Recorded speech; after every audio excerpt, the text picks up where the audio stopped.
Assalamualaikum warahmatullahi wabarakatuh. Perkenalkan, nama saya Nur Fiji dengan NIM 2387203011. Saya dari Universitas Nurul Huda, Fakultas Ilmu Pendidikan, Program Studi Pendidikan Ekonomi.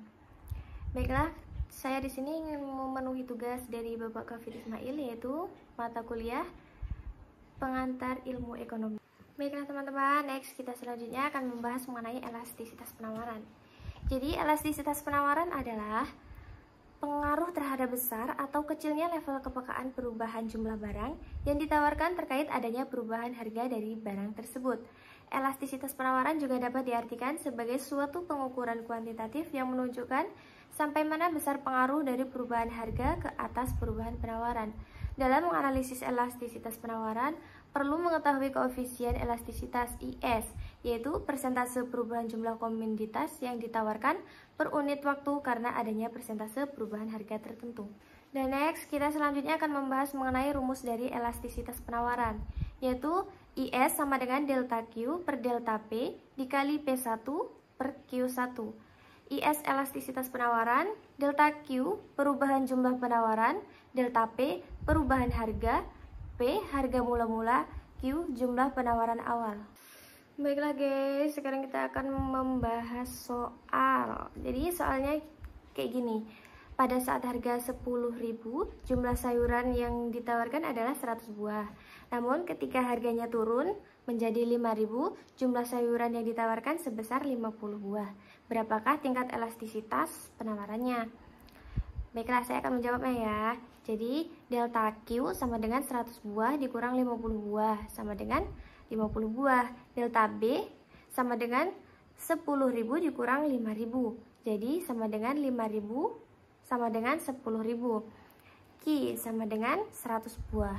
Jadi untuk rumusnya tadi kan ES sama dengan delta Q per delta P dikali P1 dikali Q1.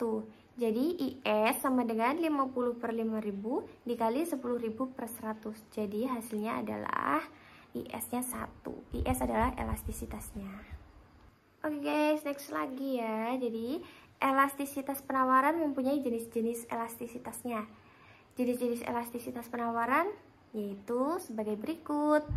1. Penawaran intenstis sempurna, tidak estetis sempurna. Kurva inelastis atau tidak elastis sempurna, IS sama dengan 0, yaitu perubahan harga tidak akan mengubah jumlah produk yang ditawarkan. Jumlah barang yang ditawarkan tetap meskipun harga mengalami kenaikan dan penurunan. Penawaran elastis sempurna, elastisitas sempurna, IS sama dengan SRED, yaitu koefisien elastisitas penawaran bernilai tidak berhingga apabila pada suatu harga tertentu pasar sanggup membeli semua barang yang ada di pasar. Berapapun barang yang ditawarkan para penjual pada harga tersebut, semuanya akan laku terjual. Elastis uniter, IS sama dengan 1, yaitu apabila perbandingan perubahan harga dengan jumlah produk yang ditawarkan sama dengan 1, tawaran tidak elastis. Terus tidak elastis, IS lebih kecil dari 1, yaitu kurva penawaran bentuknya menurun dengan sangat curam sehingga akan menimbulkan perubahan harga yang sangat besar. Tetapi perubahan jumlah produk yang diperjualbelikan relatif kecil penawaran elastisitasnya. Yang terakhir yaitu jenis kurva elastis, yaitu IS lebih besar dari 1, yaitu kurva penawaran sedikit datar bentuknya. Suatu pergeseran akan menimbulkan perubahan harga yang sedikit, tapi perubahan jumlah barang yang diperjualbelikan cukup besar. Oke, selanjutnya faktor yang memengaruhi elastisitas harga penawaran.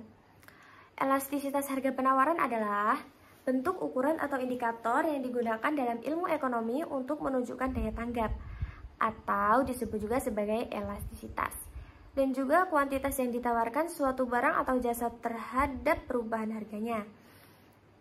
Terhadap setidaknya 6 faktor yang mempengaruhi elastisitas harga penawaran, yaitu 1.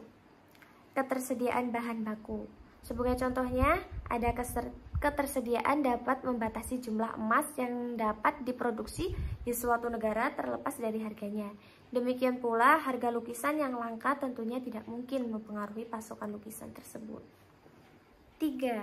Yaitu faktor mobilitas. Jika faktor-faktor produksi mudah tersedia dan jika seorang produsen yang memproduksi satu barang dapat mengalihkan sumber dayanya dan memanfaatkannya untuk menciptakan suatu produk yang diminta, maka dapat dikatakan bahwa penawaran relatif elastis. Kebalikannya berlaku untuk ini, untuk membuatnya relatif tidak elastis. 4. Yaitu waktu untuk merespon permintaan. Sederhananya sih, semakin banyak waktu yang dimiliki produsen untuk menanggapi perubahan harga, semakin elastis penawarannya. Sebaliknya, jika waktu yang tersedia bagi produsen untuk merespon perubahan harga sedikit, maka produk tersebut menjadi inelastis. 5.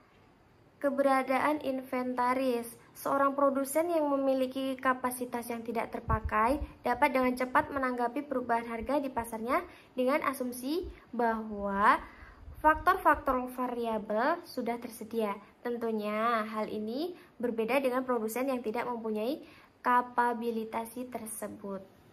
6. Jadi kayak gini.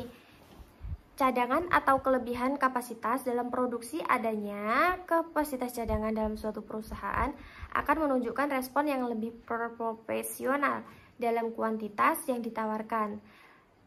Perubahan harga, hal ini menunjukkan bahwa produsen akan dapat memanfaatkan pasar faktor cadangan yang dimilikinya dan karenanya merespon perubahan permintaan untuk menyesuaikan dengan penawarannya. Baiklah, dari uraian di atas dapat disimpulkan bahwa elastisitas penawaran adalah ukuran perubahan kuantitas dan suplai sebuah barang di pasar.